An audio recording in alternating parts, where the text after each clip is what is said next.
Hi friends, ఈ లెట్కన్ design కోసం 4 inches length 4 inches width ఉన్న 3 పీసెస్ ని ఇలా క్లాత్ తీసుకున్నాం. ఇలా తీసుకున్న తర్వాత ట్రయాంగిల్ షేప్ లో ఇలా స్టిచ్ వేసుకోవాలి. ఈ 3 పీసెస్ ను కూడా ఇలానే స్టిచ్ వేసుకుని పక్కన పెట్టుకోవాలి.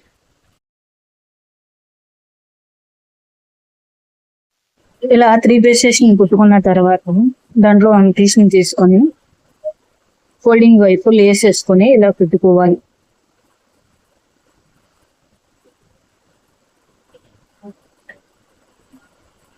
ఇలా కుట్టుకున్న తర్వాత ముందుగా కుట్టుకున్న 2 పీసెస్ ని ఇలా ఆపోజిట్ లో పెట్టి దానిపైన ఈ లేస్ క్లాతింగ్ పెట్టి పైన ఒక కుట్టు వేసుకోవాలి.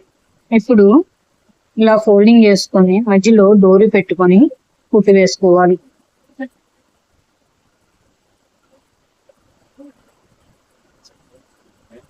ఇలా కుట్టుకున్న తర్వాత దీనిపైన ఇలా ఫోల్డింగ్ చేసుకొని పైన ఒక కుట్టు వేసుకోవాలి. అంతే, లెట్కన్ డిజైన్ రెడీ. ఎలా అనిపించిందో కామెంట్ చేయండి. నచ్చితే లైక్ చేయండి.